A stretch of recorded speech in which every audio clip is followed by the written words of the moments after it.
Salary slip तो हाथ में आती है, पर क्या सब कुछ समझ आता है? चलिए इसे डिकोड करते हैं।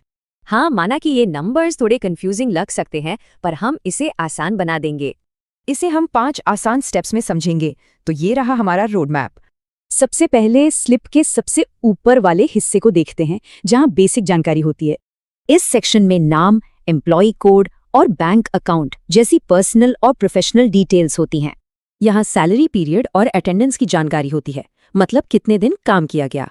चलिए अब अर्निंग्स देखते हैं। यहीं से टोटल पैकेज यानी सीटीसी बनता है। बेसिक पे सैलरी स्ट्रक्चर का आधार है, मतलब ये सैलरी का सबसे जरूरी हिस्सा है। बेसिक पे में कई तरह के अलाउंसेस भी जोड़े जाते हैं, जैसे एचआरए और डीए। कभी कभी इंसेंटिव या ओवरटाइम जैसी एक्स्ट्रा कमाई भी हो सकती है। अगला हिस्सा है कंपनी का योगदान, जो भविष्य की सुरक्षा के लिए होता है। ये वो अमाउंट है जो कंपनी एम्प्लॉय के पीएफ और ईएसआई अकाउंट में जमा करती है। अब देखते हैं वो हिस्सा जहां कटौतियों की बात होती है, यानी डिडक्शंस। प्रोविडेंट फंड में एम्प्लॉय और एम्प्लॉयर दोनों ही बराबर का योगदान करते हैं। इस स्लिप में पीएफ, मेडिकल बेनिफिट्स के लिए ईएसआई और लेबर वेलफेयर फंड की कटौती है।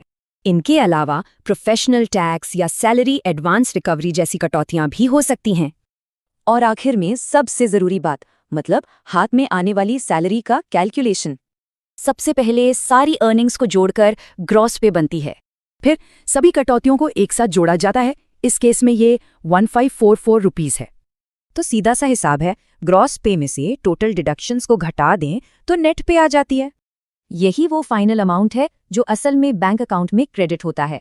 उम्मीद है कि इस ब्रेकडाउन के बाद सैलरी स्लिप के नंबर्स ज्यादा क्लियर होंगे।